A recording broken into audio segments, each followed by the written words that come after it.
सदन में जो आवाज उठाई है, आज तक तो नहीं लग रहा है कि कोई बहुजन समाज के लोगों ने, होता है ना कि छोटी छोटी बातों को सदन में पहुंचाना, अभी तक नहीं पहुंचा पाए हैं चंद्रशेखर आजाद रावण को छोड़कर। अरे बड़े भाई हैं और उनका जो विचारधारा है वो आरएसएस की तरह है, आरएसएस के गोद में जाकर बैठे हुए हैं और किस काम कर रहे हैं उस तरीके से आप जीत गए। तो जीतने के बाद पहला क्या आपका उद्देश्य रहे समाज में काम करने का, अपने विधानसभा में काम करने का, ये बताइए। मेरा विधानसभा में सबसे पहला है कि शिक्षा और रोजगार और जो सड़क का जो हाल है, अच्छा, जो सड़क का हाल खराब है, एनडीए सरकार तो बोलता है बहुत अच्छा कर दिया यार। तो जय हिंद दोस्तों अभी मैं लालगंज विधानसभा में आया हूं और हमारे साथ जो शख्स बैठे हुए हैं वो राकेश भाई के सुपुत्र हैं और जबरदस्त व्यक्ति थे राकेश भाई, वो आप सभी लोग जानते ही हैं, समाज सेवी थे और जबरदस्त। तो अभी ये कुछ कार्यक्रम कर रहे हैं और सुनने में आया है कि ये विधानसभा भी लड़ रहे हैं ऐसा। तो राकेश भाई सॉरी ऋतिक ना जी। तो ऋतिक भाई सबसे पहले आजाद भारत न्यूज में आपका स्वागत है। बस आपका भी स्वागत है तहे दिल से, आपके जो दर्शक देख रहे हैं उनको भी बहुत बहुत धन्यवाद, प्रणाम। तो कैसा क्या आपका मतलब मोटिव है कि ये कैसे मन बना लिए कि आप इसमें उतर रहे हैं राजनीतिक में? देखिए, मेरे पिताजी समाज के लिए कार्य करते रहे हैं और बिना पद पे रहे वो बहुत सारे कार्य किए हैं, जो बताने के लिए तो बहुत समय लग जाएगा, जो मेरे पिताजी समाज के लिए कर दिए हैं। और जब हम लोगों से मिल रहे हैं और लोगों का जो स्नेह प्यार आशीर्वाद मिल रहा है, लोग जो बोल रहे हैं कि हम तो इंतजार कर रहे थे कि आपको आना चाहिए और आप आ रहे हैं, तो बहुत खुशी की बात है। आप किसी भी दल से आइए, किसी भी संगठन से आइए, उससे हमको कोई मतलब नहीं है। मेरे लिए राकेश पासवान शहीद हुए हैं तो हम उनके लिए सामाजिक तौर पे लड़ाई को लड़ेंगे और हम लोग अपना समर्थन और अपना प्यार स्नेह आपको देंगे।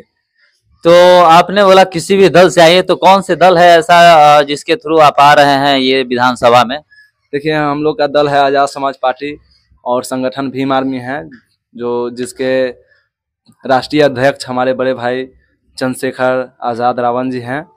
तो वही पार्टी है जिससे हम लोग यहाँ पे लड़ाई लड़ने के लिए हम लोगों को उनके तरफ से एक नई ऊर्जा दिया गया है कि तुम लड़ाई लड़ो, हम तुम्हारे साथ हैं। तो संघर्ष तो बहुत बड़ा होगा क्योंकि आपके सामने बड़े बड़े पार्टी वाले हैं, जैसे भाजपा है, कांग्रेस है, आरजेडी है, जदयू है।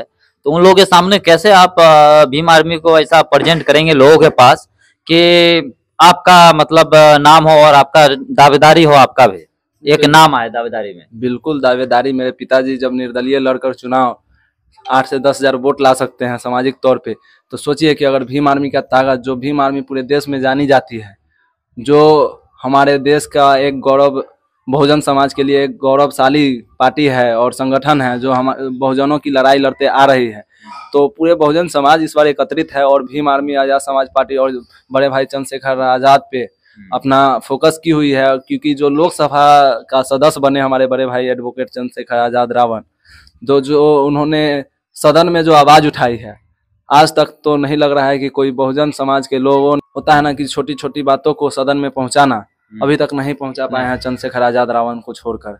अच्छा, आप सर ऋतिक सर आप पासवान समाज से आते हैं, थोड़ा जाति का नाम मैं बोल दे रहा हूँ क्योंकि वो तो कोई दिक्कत नहीं होनी चाहिए। कोई बात नहीं। तो पासवान समाज से आते हैं और पासवान समाज का एक राष्ट्रीय पार्टी है अपना रामविलास पासवान जी का, जिनका अभी चिराग पासवान जी संभाल रहे हैं और वो केंद्रीय मंत्री भी है भाजपा से।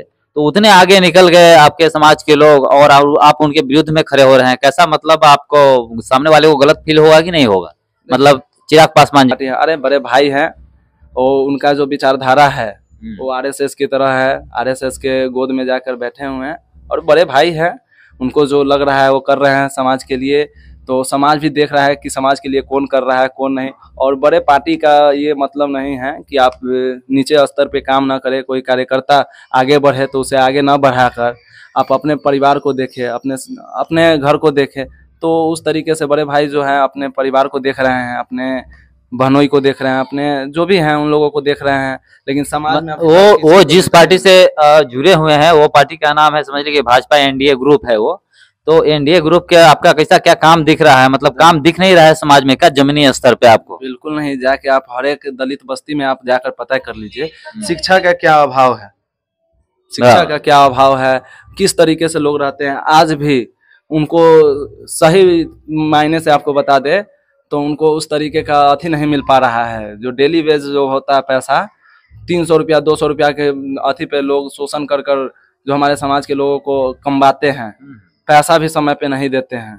बहुत सारे देखिएगा कि हमारे समाज के लोग इतना पिछड़े हुए हैं कि 10,000 12,000 रुपया के महीने पे काम करते हैं, जिनसे उनका घर परिवार चल नहीं पाता है, जिससे आर्थिक तंगी होती है उनकी। अच्छा, आर्थिक तंगी से मुझे याद आया, जैसे कि एक आरक्षण का बहुत मामला बार बार संसद में उठता है ना?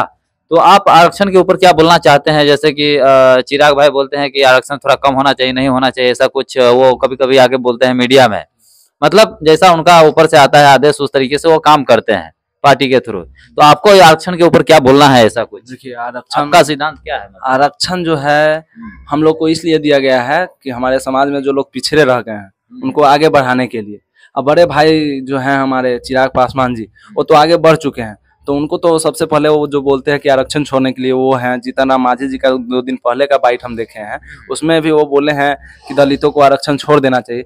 तो भाई आप लोग आगे बढ़ गए हैं ना, आप लोग छोड़ना शुरू कर दीजिएगा तो ऐसे ही सीट खाली होगा, उस पर लोग जाएंगे, लोग उस तरीके से आगे बढ़ते रहेंगे, तो ऑटोमेटिक है कि आरक्षण छोड़ दिया जाएगा। और जो मनुवादी मानसिकता के लोग हैं जो बोलते हैं कि आरक्षण छोड़ने के लिए, तो सबसे पहले उनको मैं ये बोलना चाहता हूँ कि बड़े भाई आप लोग जो है सबसे पहले जो है आप लोग जातिवाद हटाओ। जो जातिवाद से जो उत्पीड़न, जो पीड़ा लोगों को दे रहे हो, उसे कम करो ना, उसको छोड़ो ना, सबको अपना मानो। बराबर, बिल्कुल। तो ये है। तो चलिए ठीक है, अगर आप मान लिया कि जीत गए, समझ लिए कि आप जिस तरीके से काम कर रहे हैं उस तरीके से आप जीत गए, तो जीतने के बाद पहला क्या आपका उद्देश्य रहे समाज में काम करने का, अपने विधानसभा में काम करने का? ये बताइए। मेरा विधानसभा में सबसे पहला है कि शिक्षा और रोजगार और जो सड़क का जो हाल है। अच्छा, जो सड़क का हाल खराब है?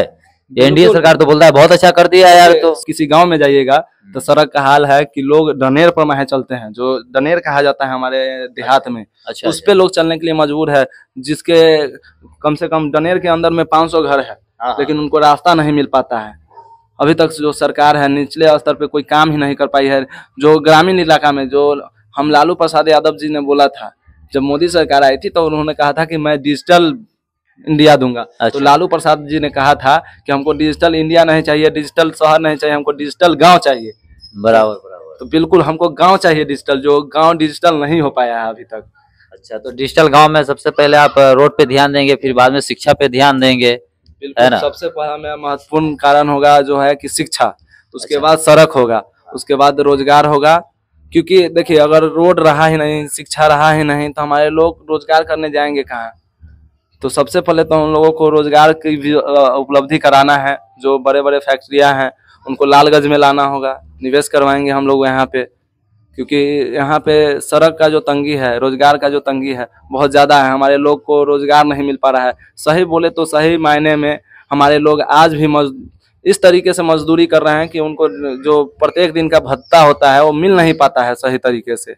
उनमें भी उनके साथ महीने में पैसा नहीं मिल पाता है। हमारे लोग बाहर जाकर कमाते हैं, वहाँ से जब पबनी आता है, पर्व आता है हमारे बिहार का, तो उसमें आने के लिए लोगों का कितना परिवार का राह ताकता है कि मेरा परिवार से लोग आएंगे। कुछ लोग मजबूरी ट्रेन में इतना भीड़ चलता है बहुत ज्यादा, और मोदी जी कहते हैं कि वो ट्रेन लाए, ये ट्रेन लाए, लेकिन वो ट्रेन सक्सेस नहीं हो पाती है। आज हमारे लालगंज विधानसभा के अंतर्गत एक पकड़ी लालगंज स्टेशन है, तो जो वैशाली से लेकर झारखंड राजगीर उजगीर होते हुए झारखंड तक जाने की जो एक ट्रेन चलाई गई है, स्पेशल ट्रेन, उसकी रुकावट लालगंज में नहीं की गई है। इसको लेकर भी हम लोग बहुत बड़ा आंदोलन करने जा रहे हैं। लालगंज में नहीं है जो ये रेलवे लाइन है जो अभी तक वैशाली से हाजीपुर चल रही थी सोनपुर तक, तो उसमें सबसे महत्वपूर्ण अगर कोई चीज था तो लालगंज स्टेशन था। क्योंकि लालगंज स्टेशन जो है क्रांति का रहा है। यहाँ पे लोग मेन सेंटर है, हाजीपुर और वैशाली के बीच में बहुत बड़ा सेंटर है जहाँ पे उस ट्रेन को नहीं रोका जा रहा है। चलिए ठीक है। तो ये है हमारे ऋतिक सर जो इस बार लालगंज विधानसभा ना जी लालगंज विधानसभा से दावेदार है, और इनका पहला उद्देश्य है कि शिक्षा सबसे पहले शिक्षित होनी चाहिए लोग, और उसके बाद रोड का जो हाल है वो हाल सुधारेंगे।